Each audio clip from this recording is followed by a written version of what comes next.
Hello everyone, आज हम पढ़ेंगे डिज़ाइन ऑफ शियर रेनफोर्समेंट। पिछले वीडियो में बताए थे, स्टेप बताए थे डिज़ाइन ऑफ शियर रेनफोर्समेंट का। आज उस पर आधारित क्या लगाएंगे, हम न्यूमेरिकल लगाएंगे। चलिए शुरू करते हैं। देखिए क्या दिया न्यूमेरिकल। एक एकल प्रबलित कंक्रीट धरन की चौड़ाई 250 mm, यानी आपका मिला चौड़ाई, नोट कर दे रहे हैं। यानी बी कितना मिला 250 mm, और प्रभावी गहराई 400 mm है ना। यानी स्मॉल डी कितना मिल रहा है आपका 400 mm। ठीक है, स्मॉल डी कितना मिला 400 mm। इसके तनन क्षेत्र में 16 mm व्यास की 4 छड़ें, दिख रहा है 16 mm व्यास की 4 छड़ें डाली गई हैं। यानी AST के कितना दे रहा है π/4 16 mm व्यास की कितनी छड़ें, 4 छड़ें डाली गई है। ठीक है, डाली गई है। कंक्रीट का ग्रेड यानी M20 ग्रेड दिया है। ठीक है, M20 ग्रेड। और क्या मिला है आपका, और इस्पात की श्रेणी 415, यानी FE 415 दे रहा है। ठीक है ना, FE 415 है। धरन पर 250 किलो न्यूटन का अपरूपण बल लग रहा है। यानी शियर फोर्स कितने का लग रहा है आपका 250 किलो न्यूटन का। ठीक है, का अपरूपण बल लग रहा है। धरन के लिए अपरूपण प्रबलन ज्ञात करिए। यानी ये किसका न्यूमेरिकल है, डिजाइन ऑफ शियर रेनफोर्समेंट का।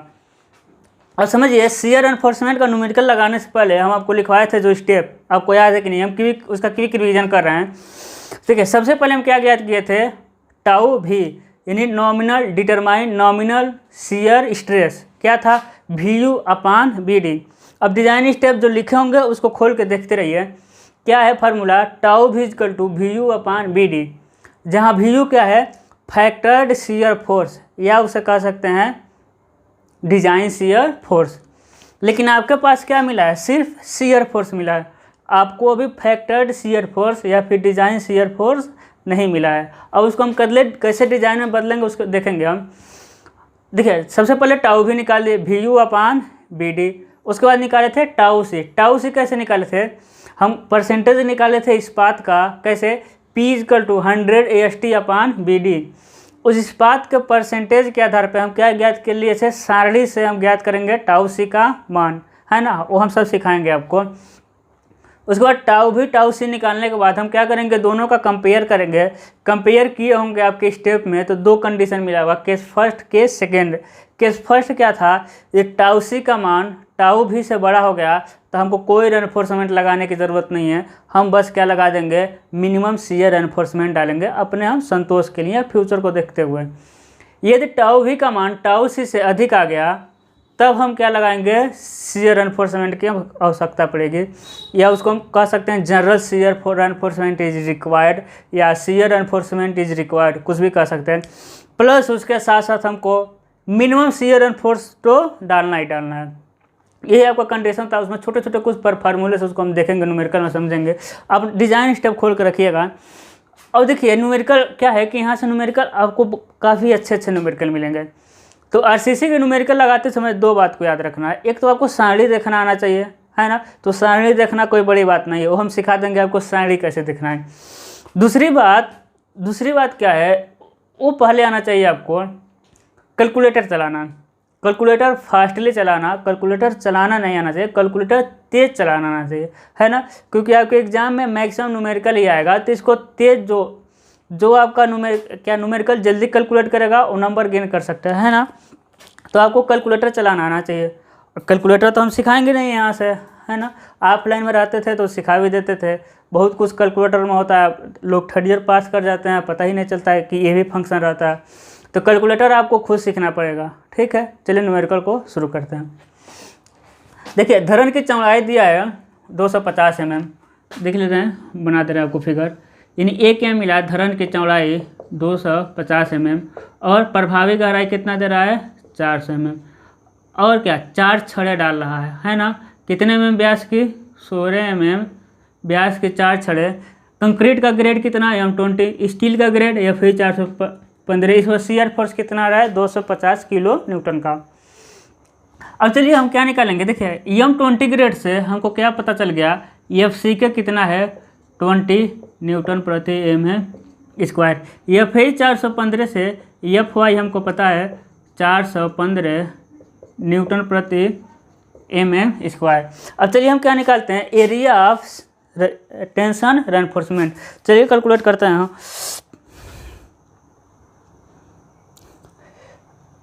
पाई/4 डी का स्क्वायर का, ठीक है।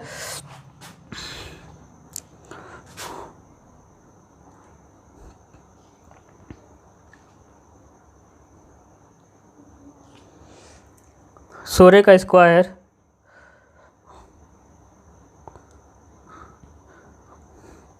गुणे पाई, है ना। कितना हो जाएगा 800। देखिए 4 से 4 तो कट जाएगा ना, कितना हो जाएगा आपका 804.24 mm स्क्वायर। एरिया है तो इसका डायमेंशन हो जाएगा आपका mm स्क्वायर। अब समझिए हम स्टेप पर चल रहे हैं। स्टेप फर्स्ट क्या है, to determine nominal shear reinforcement, है ना। तो लिखेंगे नॉमिनल, क्या लिखेंगे, nominal shear stress, shear stress, है ना। इसका देखिए हिंदी तो हम लिखते रह जाएंगे, इतनी हिंदी को हम नहीं लिखेंगे आज। चलिए लिख दे रहे हैं, थोड़ा दिक्कत होगा हिंदी में। यानी नॉर्मल, लेकिन हम बार बार नहीं लिखेंगे, नॉर्मल कर्तन प्रतिबल, है ना। नॉर्मल कर्तन प्रतिबल इससे किसको डिनोट करते हैं, टाउ भी से। टाउ भी क्या था मेरा, स्टेप देखते रहिएगा, VU/BD। अब देखिए VU क्या था, फैक्टर्ड शियर फोर्स, है ना, या फिर डिजाइन शियर फोर्स। अब समझिए VU कैसे निकालते हैं, शियर फोर्स में किससे गुणा कर देंगे, 1.5 से। किससे गुणा करेंगे शियर फोर्स में, 1.5 से। दिख रहा है आपको, नहीं दिख रहा, समझिएगा। VU कैसे निकालते हैं, यही लिख दे रहे हैं। VU कैसे निकालेंगे, शियर फोर्स में किससे गुणा करेंगे, 1.5 से। तो क्या मिल जाएगा आपका VU, यानी फैक्टर्ड शियर फोर्स। ये हम निकाल दे रहे हैं आपका फैक्टर्ड शियर फोर्स। इसी को हम कहते हैं डिजाइन शियर फोर्स, ठीक है। ये क्या हो जाएगा आपका, शियर फोर्स में गुणा कर देंगे हम 1.5 का, तो कितना आ जाएगा 250 गुणे 1.5। देख ले रहे हैं कितना आ रहा है, 250 शियर फोर्स आपको दिया है 250, तो जाएगा आपका 250 गुणे 1.5, कितना हो जाएगा आपका 375 किलो न्यूटन। कितना हो जाएगा 375 किलो न्यूटन। अब समझिएगा क्यों हम गुणा किए हैं। अब समझिए, जब लेक्चर के शुरू में जब हम लोग पहला चैप्टर पढ़ रहे थे तो उसमें हम पढ़े थे सुरक्षा गुणांक। यानी हम क्या कर रहे थे, जब डिज़ाइन कर रहे थे, घर बना रहे थे, तो हम जो अपना मेरा मटेरियल था उसके स्ट्रेस को क्या किए थे, कम। यानी मेरा मटेरियल क्या था 10 किलो न्यूटन का लोड वहन कर सकता है, लेकिन हम क्या माने थे कि वो कम, यानी 5 किलो न्यूटन, 6 किलो न्यूटन, यानी हम मान के क्या चले थे कि वो कम का लोड वहन करेगा। किससे भाग देकर, सुरक्षा गुणांक से भाग देकर। इसमें क्या कर रहे हैं कि एक और काम कर रहे हैं। क्या काम कर रहे हैं कि उस पर 10 किलो न्यूटन का लोड आ रहा है, लेकिन हम मान के कितना चल रहे हैं, 1.5 से गुणा।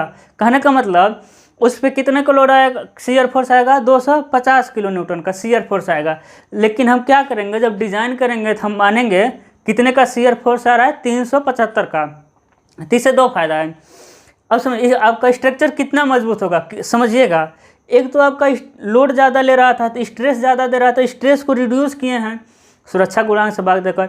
यानी ये 50 किलो न्यूटन का लोड वहन कर सकता है, तो हम मान रहे हैं कि 30 किलो न्यूटन का लोड वहन करेगा।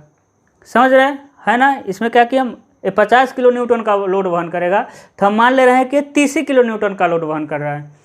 जब किसी पर लोड आ रहा है 100 किलो न्यूटन का, तो हम मान के चल रहे हैं कि लोड कितने का आ रहा है, 150 किलो न्यूटन का। यानी लोड को हम बढ़ा के ले रहे हैं कि लोड मेरा ज़्यादा लग रहा है, और इसका स्ट्रेंथ को हम घटा कर डिज़ाइन कर रहे हैं। समझ रहे हैं ना। तो इसीलिए क्या करना पड़ता है, हमको शियर फोर्स में 1.5 से गुणा करना पड़ता है। कहने का मतलब शियर फोर्स में नहीं करते हैं, हम किस में करते हैं, लोड में 1.5 से गुणा करते हैं। यानी स्ट्रेस को हम घटा लेते हैं, लोड को बढ़ा लेते हैं, है ना। स्ट्रेस को घटा लेते हैं, लोड को बढ़ा लेते हैं। तब क्या होता है, लोड को बढ़ाएंगे तभी बात वही आएगा, और शियर फोर्स को बढ़ाएंगे तभी बात वही आएगा। कैसे? क्योंकि शियर फोर्स क्या होता है, पढ़ेंगे आप WL/2 WL² 8 ऐसे ही कुछ पढ़ेंगे। तो इसमें है तो है कि नहीं W, तो यहाँ या तो गुणा करिए, या तो W में 1.5 से गुणा करिए, या फिर शियर फोर्स में 1.5 से गुणा करिए, बात वही आएगा। अब समझिएगा, यही कर रहा है फैक्टर्ड शियर फोर्स हमको निकालना पड़ता है, शियर फोर्स गुणे 1.5।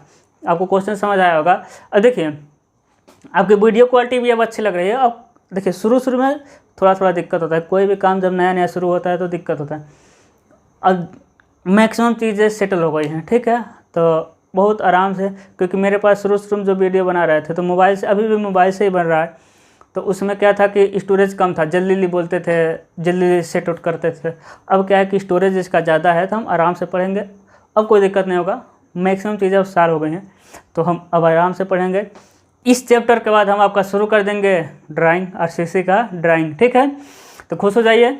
इसके बाद हम शुरू करेंगे, पैरेलल चलेगा आपका, RCC चलेगा, उसके बाद सर्वे भी चलाएंगे और RCC का ड्राइंग। बस अब एक दिक्कत और है, वो साल भी नहीं हो पाएगा कि नेटवर्क नहीं पकड़ रहा है मेरे यहाँ, तो थोड़ा अपलोड करने में ही दिक्कत है, बाकी कोई दिक्कत नहीं है। समझिएगा, nominal shear stress VU/BD, tau भी क्या होता है समझिए, VU कितना है 375 kilo Newton into BD 1000/BD, B का मान कितना है 250 और D का मान कितना है 400, है ना। तो टाउ भी इक्वल टू 375 गुणे 1000 भागा 250 भागा 400, कितना मिला आपका 3.75 न्यूटन प्रति mm²। कितना मिला 3.75 न्यूटन प्रति mm²। अब देखिए स्टेप सेकेंड क्या था मेरा, to determine design shear strength of beam without shear enforcement, यही तो था। और समझिएगा क्या होता है आपका, सबसे पहले क्या निकालते हैं, डिजाइन, क्या लिखेंगे, design shear stress of beam, है ना। क्या लिखेंगे विदाउट शियर एनफोर्समेंट, यानी अब देखिए इसका हिंदी क्या होगा, थोड़ा डिफिकल्ट होगा, तो आप आदत डला देंगे हम, ठीक है। और समझिएगा इसका हिंदी तो हम प्रॉपर पिछले डिजाइन स्टेप में बताए थे, क्या है, design shear stress of beam without shear enforcement, यानी बिना कर्तन के बीम की अभिकल्पन प्रतिबल, है ना। क्या है, बीम की अभिकल्पन प्रतिबल, अभिकल्पन सामर्थ्य, स्ट्रेंथ है शियर स्ट्रेंथ। अब समझिएगा, सबसे पहले क्या निकालेंगे, P परसेंटेज में निकालेंगे 100 AST/BD, है ना। अब समझिएगा 100 AST का मान कितना है 804.24 B का मान कितना है, B का मान 250 और D का मान कितना है 400। तो कितना आ रहा है देख ले रहे हैं, 804.24 गुणे 100 भागा 250 भागा 400, कितना रहा 0.80%, है ना। अब समझिएगा, अब क्या करेंगे, अब सारणी देखना पड़ेगा आपको क्या देखना पड़ेगा, सारणी लिखेंगे P इक्वल टू, यानी परसेंटेज P इक्वल टू 0.80 के लिए सारणी से, क्या लिखेंगे, सारणी से। चलिए आपको सारणी देखना सिखाते हैं। अब चले जाइए बुक के पेज नंबर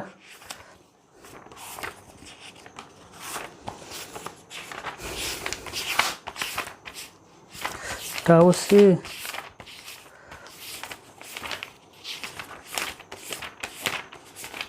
हाँ, अब जाइए 114 पर, है ना। देखिएगा पेज इधर उधर हो सकता है, थोड़ा मेरा पुराना बुक है। देखिए 114 नंबर पेज पे जाइए, हम आपको दिखा रहे हैं, देखें दिख रहा है कि नहीं, 114 नंबर पेज, ठीक है। अब देखिए क्या लिखा है यहाँ, P इक्वल टू 100 AST/BD, तो हम वही लिखे हैं ना, देखिए वही लिखे होंगे फार्मूले में। इसके अनुसार देखिए यम का ग्रेड कितना दे रहा है, 20, 15, 20, 25, 30, तो किस में देखना है हमको, P कितना दिया है, P कितना आया है मेरा 0.8 है ना, तो 0.8 के करीब में हमको देख लेना है। और समझिएगा 0.8 देखिए कहाँ मिल रहा है, 0.75 और 1 है ना, तो हम 0.75 को ही मान ले रहे हैं। ठीक है, क्या 0.8 एक्यूरेट तो मिल नहीं रहा, तो 0.75 के M20 ग्रेड दिया है 0.56 है ना। तो देखे होंगे साड़ी से M20 ग्रेड के लिए, M20 ग्रेड के लिए टाउ सी कितना है, टाउ सी कितना है, कितना था आपका 10.56, कितना आ रहा है 10.56 न्यूटन प्रति mm²। अब देखिए मेरा P कितना आया है 10.8, लेकिन आपके सारणी में तो मिल नहीं रहा 10.8 एक्यूरेट के लिए। यदि हम चाहें तो एक्यूरेट 0.8 के लिए निकाल सकते हैं, अंतर्वेशन इंटरपोलेशन मेथड के द्वारा हम क्या करेंगे उसको निकाल सकते हैं, लेकिन आपको उतना ज़रूरत नहीं है। ठीक है, मेरा बात मानिए अच्छे से, कोई दिक्कत नहीं होगा आपको। ठीक है, तो आरसीसी में उतना नहीं देखना है आपको, तो जिसके करीब रहेगा ना अगल बगल उसी को हम क्या कर देंगे, लिख देंगे, कोई दिक्कत नहीं है। ठीक है, क्योंकि इंटरपोलेशन मेथड लगाएंगे, अभी देखिएगा न्यूमेरिकल बहुत लंबा जाएगा और उसी में इंटरपोलेशन घुसा देंगे थोड़ा और लेंदी हो जाएगा, तो वो सब नहीं देखा जाता है, नहीं तो 10.8 का एक्यूरेट निकल जाएगा। ठीक है, और समझिएगा टाउ भी और टाउ सी निकल गया। अब स्टेप थर्ड मेरा क्या था, स्टेप थर्ड क्या था, कंपेयर करना था, है ना, कंपेयर टाउ भी एंड टाउ सी में। तो क्या है, अब समझिएगा कंपेयर किए हैं तो क्या मिल रहा है, टाउ भी अधिक है किससे, टाउ सी से, हो रहा है कि नहीं, टाउ भी अधिक हो रहा है किससे, टाउ सी से। ये नहीं, आप डिजाइन स्टेप में देखेंगे तो मेरा कौन सा केस मिल रहा है, केस सेकंड मिल रहा है। हम कह सकते हैं किसकी ज़रूरत है, शियर रेनफोर्समेंट इज रिक्वायर्ड या नीडेड, साथ में साथ किसकी ज़रूरत पड़ेगा, प्लस मिनिमम शियर रेनफोर्समेंट तो लगेगा ही लगेगा, minimum shear reinforcement is required. समझ पा रहे होंगे, एक कंडीशन है तो शियर रेनफोर्समेंट की ज़रूरत है, क्योंकि काटने वाला बल कितना है आपका 3.75। ठीक है, जबकि कंक्रीट का सामर्थ्य कितना है जिसमें हम शियर रेनफोर्समेंट नहीं डाले हैं, एक मेन बार है और कंक्रीट, उसका सामर्थ्य कितना है 10.5 है, यानी 10.5 न्यूटन प्रति mm² का लोड वहन कर सकता है, लेकिन आ कितने का रहा स्ट्रेस 3.75 का, तो हमको शियर रेनफोर्समेंट लगाने का आवश्यकता है। इसी कंसेप्ट को आप अच्छे समझिए, है ना, इसको हम पीछे भी बताए हैं, यहाँ बताने का कोई लॉजिक नहीं है क्योंकि तो न्यूमेरिकल है, तो आप पीछे वाला कंसेप्ट अच्छे समझ के न्यूमेरिकल लगाइएगा, समझिए। अब एक और कंसेप्ट समझिए आप, आरसीसी है ना बहुत कॉम्प्लिकेटेड है, बहुत आराम समझिए। और देखिए हम आपका कोई भी दिक्कत हो रहा है तो कमेंट डाल दीजिए, मेरे अबाउट सेक्शन में जाएंगे, अबाउट में ना डिस्क्रिप्शन में जाएंगे तो मेरा सोशल मीडिया का लिंक है, आप उसमें हमसे कांटेक्ट कर सकते हैं, कोई भी दिक्कत होगा आप हमसे जुड़ सकते हैं। ठीक है, दिक्कत होना स्वाभाविक है क्योंकि हम लोग ऑफलाइन में पढ़ाते हैं तो दिक्कत होता है, तो ऑनलाइन है तो कुछ भी आप पूछ सकते हैं। व्हाट्सएप का भी नंबर दिया हुआ है, मेरा पर्सनल नंबर है, आप उस पर कॉन्टैक्ट कर सकते हैं। ठीक है, कोई भी एसएमएस लिख दीजिए, हम जब भी फ्री होंगे बता देंगे। ये देखिए एक कंसेप्ट समझिए आप, शियर रेनफोर्समेंट इज रिक्वायर्ड, हमको शियर रेनफोर्समेंट डालना है। अब इसके बाद वाला कंसेप्ट देखिएगा, यूजिंग डाया 8 mm फाई का शियर रेनफोर्समेंट। अब देखिएगा, अब जब हम शियर रेनफोर्समेंट डालेंगे तो किसके रूप में हम डालेंगे, बेंट अप बार या फिर वर्टिकल स्टीरअप्स, या दोनों के रूप में डाल सकते हैं। तो हम किसके रूप में डाल रहे हैं, वर्टिकल स्टीरअप्स के रूप में। किसके रूप में डालेंगे शियर रेनफोर्समेंट, वर्टिकल स्टीरअप्स के रूप में। लिखेंगे वी प्रोवाइड वर्टिकल स्टीरअप्स, है ना, यानी हम क्या डाल रहे हैं, वर्टिकल स्टीरअप्स डाल रहे हैं, जिसका व्यास कितना है 8 mm का, जिसका व्यास कितना है 8 mm। शियर रेनफोर्समेंट 2 लेग्ड, कितने का, 2 टांग वाले ऊर्ध्वाधर छल्ले। ठीक है, क्या लिखे हैं, using dia 8 mm phi shear reinforcement 2 legged, या ऐसे लिख सकते हैं using 2 legged shear reinforcement dia कितना है 8 mm। यानी 8 mm व्यास के 2 टांग वाले ऊर्ध्वाधर छल्ले का यूज करेंगे। तो इसका एरिया देख लेते हैं। एरिया कितना मिलेगा, π/4 8 का स्क्वायर गुणे 2 टांग वालों के लिए कितना हो जाएगा, 2 से गुणा हो जाएगा। ठीक है, 8 का स्क्वायर गुणे पाई भागा कितना रहा आपका 100.53, हम मान ले रहे हैं 100 mm स्क्वायर, 100 mm स्क्वायर, समझिएगा।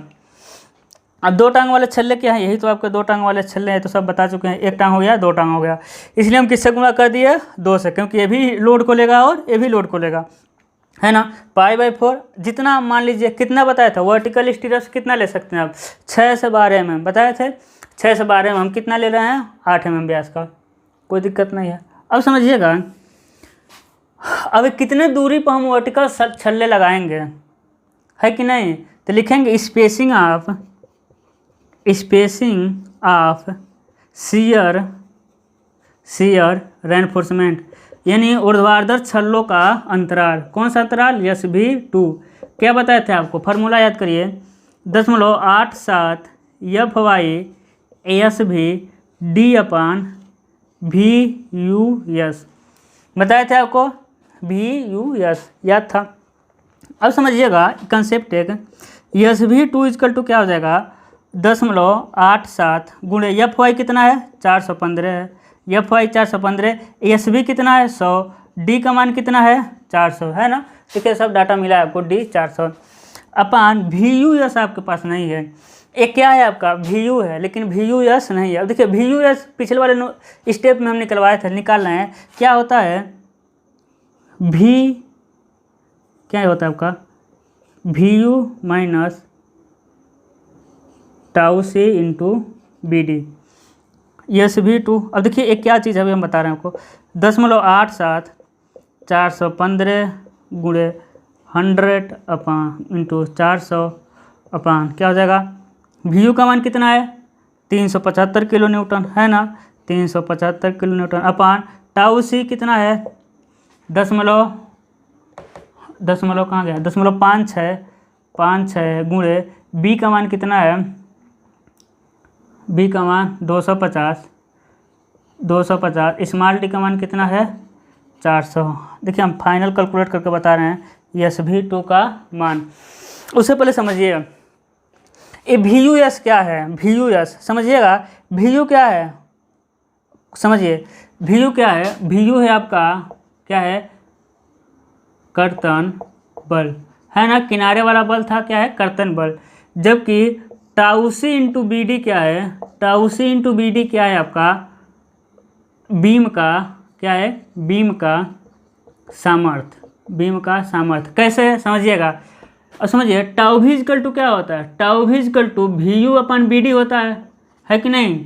τV equal to VU upon BD, तो VU अपान BD, तो VU इक्वल टू क्या है, τV इंटू BD हो सकता है कि नहीं। इसको हम क्या लिख सकते हैं, τV इंटू BD, यही क्या है आपका VU, ठीक है। इसी तरह हम लिख सकते हैं क्या, τC equal to VC upon BD, है ना, τC equal to VC upon BD, तो वही हो गया VC क्या हो जाएगा आपका, VC क्या लिख सकते हैं, इसको VC लिख सकते हैं τC इंटू BD, यानी काटने वाला बल कितना था उसे हम दिखा रहे हैं VU से। VU कैसे आया है, τV इंटू BD करके आएगा, ठीक है। यहाँ तो डायरेक्ट दे दिया ना, लेकिन आएगा ऐसा ही। उसी तरह मेरा VC कैसे आएगा, τC इंटू BD से, है ना। अब देखिए कर्तन बल यानी काटने वाला बल कितना है, τV, जबकि बीम का सामर्थ्य कितना है, τV कितना है, देखिए काटने वाला बल कितना है VU, जबकि बीम का सामर्थ्य कितना है VC। तो कितने बल के लिए हमको डिजाइन करना है, समझिएगा। मान ले रहे हैं VU कितना है, समझिए VU कितना है 500 और VC कितना है 300। तो कितने बल के लिए हम शियर एनफोर्समेंट का डिजाइन करेंगे, 500 तो काटने वाला बल है, बीम का सामर्थ्य है 300, तो 200 बचेगा, उसी के लिए तो हम बीम का डिजाइन करेंगे शियर का, उतने के लिए हम शियर एनफोर्समेंट प्रोवाइड करेंगे। समझ पा रहे होंगे। तो यही चीज़ कह रहा है कि VUS क्या है, कि जो काटने वाला बल है उसमें से कितना बल, इतना बल कौन ले रहा है, बीम ले रहा है, तो बाकी जो बचेगा उतने के लिए हम क्या करेंगे, शियर एनफोर्समेंट डालेंगे। उतने के लिए शियर एनफोर्समेंट डालेंगे। तो देखिएगा, बहुत केयरफुली पढ़ना है सब चीज़ें, ठीक है। हम ऊपर कैलकुलेशन कर दे रहे हैं।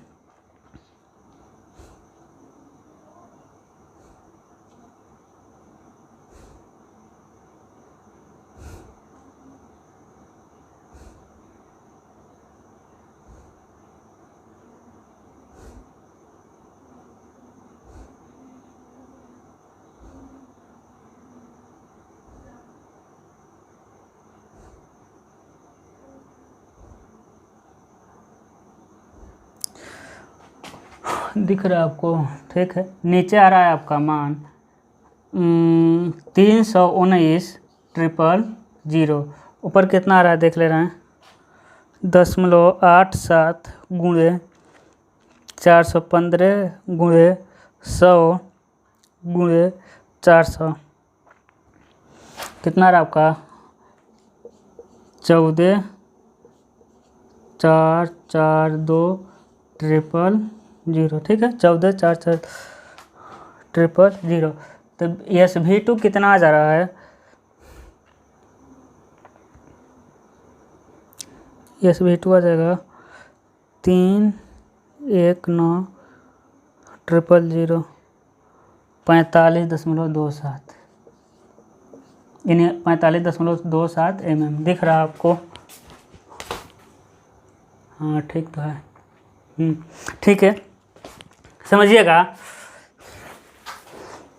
देखिए रिक्वेस्ट है आपसे, इस वीडियो को देखने के बाद कमेंट बॉक्स में ज़रूर मेंशन करिएगा कि आपको समझ आया कि नहीं समझ आया, ठीक है। क्योंकि हम बता रहे हैं आपका यहीं से मेन RCC शुरू होता है, ठीक है। तो इसको देखने के बाद हमको ऑफलाइन हम लोग पढ़ाते रहते हैं तो चेहरा देख कर पता चल जाता है, और उसमें मार के पीट के गुस्सा होकर किसी तरह 2-3 बार बुला के समझा दिया जाता है, ठीक है। तो आप लोग समझ आएगा तभी मेंशन करिएगा कि समझ आ गया। मेरे अंदर कुछ कमी है उसको मेंशन करिएगा, नहीं आएगा तो फिर मेंशन करिएगा, क्योंकि हम फिर इसको अलग तरीके से समझाएंगे, है ना। तो इसको ज़रूर बताइए, क्योंकि यहीं से आपका RCC, यहीं से यदि यहाँ से कमज़ोर पड़ गए आप। देखिए हम ज़्यादा बात नहीं करते, अभी तक आप लोग देखे होंगे पढ़ाते थे तो हम ज़्यादा कभी नहीं बात करते थे, लेकिन अब मजबूरी हो गई है। यहाँ से यदि आप ढीला पड़ गए ना, कमज़ोर पड़ गए, तो RCC आपको नहीं समझ आएगा, और अभी नहीं समझ आएगा तो फिर बाद में एकदम दिक्कत हो जाएगा। तो बताइएगा इसको ज़रूर आप। अब देखिएगा कितना आया 45.27। तो RCC में उतना डिज़ाइन में मेन डिज़ाइन में दशमलव उतना हमको फोकस नहीं करना है। 45.27 को हम मान लेंगे 45 mm। अब इसके बाद हम क्या लिखवाए थे, दिख रहा है, हाँ ठीक है। लेकिन हम 45 mm के बाद क्या लिखवाए थे, एक list of the following is taken, निम्न में से जो कम हो। क्या था आपका 0.75D, दिख रहा, ठीक है। दूसरा क्या था आपका 300 mm। तीसरा था आपका SV1। चौथा SV2 लिख दे रहे हैं। चौथा क्या था SV1, है ना। अब देखिए 0.75 गुणे D का मान कितना है 400 mm। कैलकुलेट कर दे रहे हैं,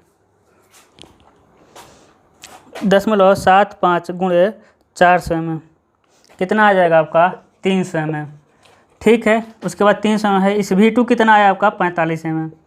और समझिए SV1 क्या है, देखिएगा हम बताए थे आपको 0.87 FY ASV अपान 0.4B, है कि नहीं। 0.87 ASV का मान 100 नहीं, FY का मान कितना है 415, और ASV का मान कितना है 100 अपान 0.4B का मान कितना है 250 mm। तो SV1 कितना आ जाएगा आपका 0.87 गुणे 415 गुणे 100 अपान 0.4 भागा 250, 360 mm। तो इनमें से जो कम है उसी को तो हम लेंगे। तीन में से कौन सा कम है, 300, 360, 45। तो लिखेंगे we take spacing of reinforcement, shear reinforcement, क्या लिखेंगे स्पेसिंग ऑफ शियर रेनफोर्समेंट कितना है 45 mm सेंटर टू सेंटर। क्या लिखेंगे C/C लिखते तो क्या हो जाता है सेंटर टू सेंटर, दिख रहा है, हाँ सही तो है। देखिएगा कॉम्प्लिकेटेड ज़्यादा न्यूमेरिकल हो रहा है। अब समझिएगा, अगर यदि आपको बस पास होना है तो यहीं तक करके छोड़ दीजिए, ठीक है, लेकिन यहीं तक नहीं करना है, अभी आपको और करना है न्यूमेरिकल। समझिएगा, हम क्या लिख रहे हैं कि शियर एनफोर्समेंट तो डालना ही डालना है, लेकिन शियर के साथ साथ क्या डालेंगे आप, 1 मिनट, हाँ ठीक है, लेकिन शियर के साथ साथ आप क्या डालेंगे, मिनिमम शियर एनफोर्समेंट। अभी हम फिगर बनाएंगे, आपको समझ आएगा कि मिनिमम क्यों डालना है, ठीक है। अब क्या लिखा हुआ था, हम मिनिमम शियर एनफोर्समेंट। अब देखिए मिटाना पड़ेगा हमको कुछ, हम मिटा रहे हैं यहाँ से।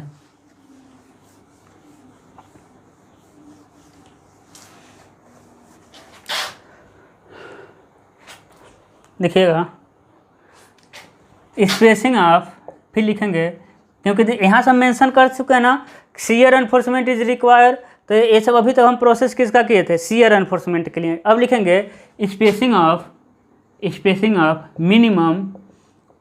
Minimum shear reinforcement, spacing of minimum shear reinforcement क्या है आपका, SV1, फार्मूला देखते रहिएगा, 10.87 FY/SV अपान 0.4 भी। SV मतलब अभी 1 मिनट रुक रहिए आप, 10.87 FY का मान 415, SV का मान 100 अपान 0.4 भी। नीचे मेरा आंसर मिला था, यही तो किए थे, कितना मिला है, 360 mm, 360 mm, दशमलव को छोड़ दिया जाता है इसमें।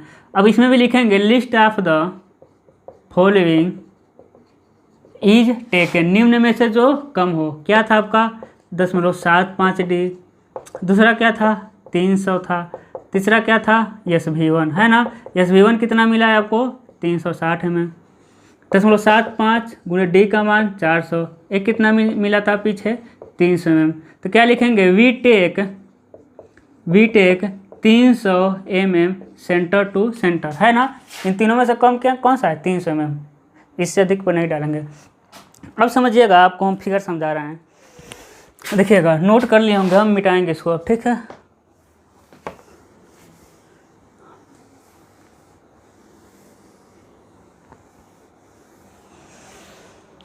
समझिए, हम सबसे पहले कर क्या रहे हैं, समझिए, कुछ समझिए। सबसे पहले हम काटने वाले बल को निकालना है, टाउ भी, ठीक है। उसके बाद हम देख रहे हैं मेरा बीम का सामर्थ्य कितना है। अभी उसमें वर्टिकल छल्ले नहीं डाले हैं, या फिर बेंटअप बार भी नहीं, बस नीचे छड़ डाले हैं, 4 छड़े बनाए थे नीचे डाले हैं। तो हम देखे हैं कि मेरा जो काटने वाला बल था ना, वो अधिक था, किससे, जो बीम का सामर्थ्य था। इसके लिए हमको शियर एनफोर्समेंट लगाना पड़ा था, लेकिन शियर एनफोर्समेंट क्या लगाएंगे, 6 से 12 mm व्यास के छड़ लगाते हैं वर्टिकल स्टीरप्स के रूप में। तो वर्टिकल स्टीरप्स के रूप में कर सकते हैं आप, बेंटअप बार के रूप में कर सकते हैं, या फिर किसी रूप में कर सकते हैं, दोनों रूप में कर सकते हैं। तो हम मेरा आसान पड़ता है मेरा वर्टिकल स्टीरप्स।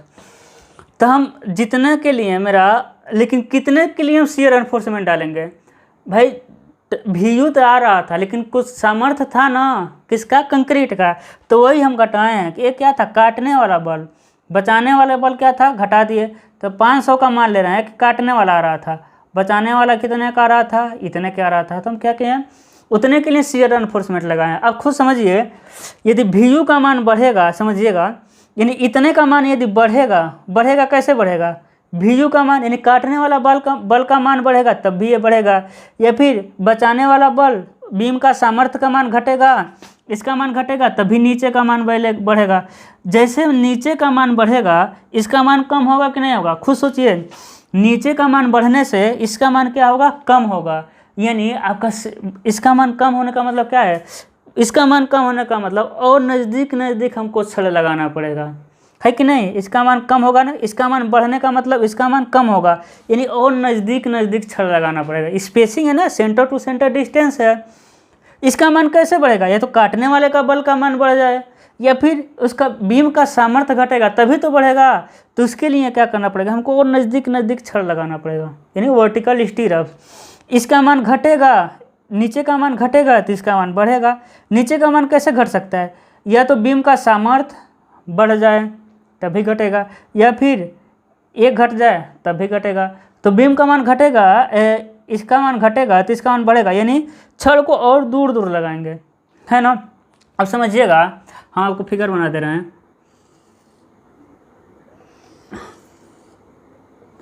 देखिए हमको लंबाई तो मिला नहीं है, यही तो आपका VU है, काटने वाला बल है कि नहीं, 375 किलोमीटर। आपको ये नहीं दिखाना है। मेन बार था कि नहीं, नीचे क्या हो गया आपका मेन बार, 2 ऊपर डालेंगे हम 2 एंकर बार। ठीक है, लिखेंगे एक और स्टेप लिख सकते हैं हम, एक अगला स्टेप लिख सकते हैं, अगला जो भी स्टेप हो, एंकर बार।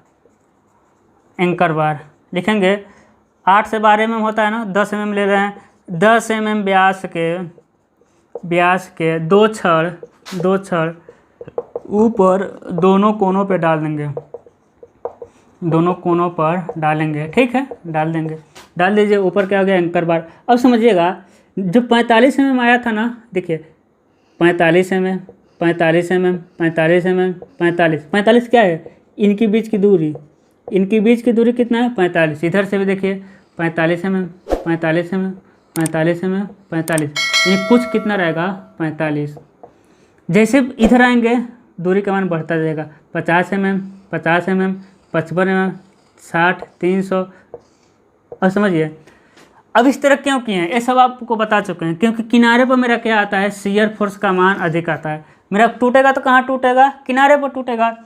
जब भाई मेरे किनारे पर टूटेगा तो शियर एनफोर्समेंट की ज़रूरत कहाँ पड़ेगी, मेन रूप से किनारे पर ही।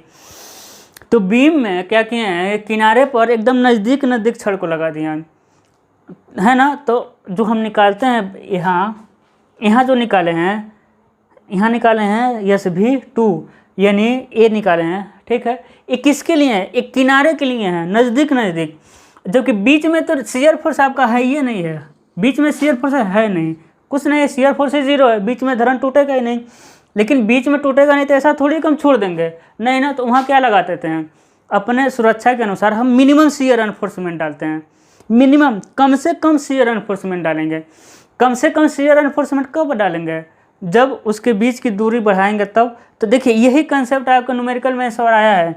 किनारे पर कितने पर लगाए हैं 45 mm सेंटर टू सेंटर, यानी किनारे 45 जाएंगे, 50 55 100 150 200 करते जाएंगे। जबकि बीच में कितने पाया है 300 mm centre to centre. Minimum shear enforcement जहाँ लग रहा है वहाँ दूरी बढ़ गई है ना, तो बीच में कितने पर लगा देंगे, मिनिमम शियर एनफोर्समेंट की ज़रूरत है तो कितने दूरी पर लगाए 300। आपको अब फील हो रहा होगा आपको। ठीक है कि क्या पढ़ रहे हैं हम, RCC पढ़ रहे हैं। तो ठीक है, हम अगला न्यूमेरिकल लगाएंगे, क्योंकि रात ज़्यादा हो गई है, इस समय बज रहा है 12 बज रहा है, अकेले हम रूम में वीडियो रिकॉर्ड कर रहे हैं। ठीक है, तो कमेंट करके बताइए और इसको शेयर करिए, क्योंकि देखिए आपका चलेगा RCC का ड्राइंग। ठीक है, और हम चाहते हैं कि ड्राइंग लाइव पढ़ाएँ। लाइव पढ़ाने में फ़ायदा है, सामने आपका कमेंट आता रहेगा, हम बताते रहेंगे, क्योंकि ड्राइंग थोड़ा ठीक ठाक पढ़ना है हमको, तो थोड़ा और लाइव ही थोड़ा अच्छा रहता है। तो आज के लिए बस इतना ही।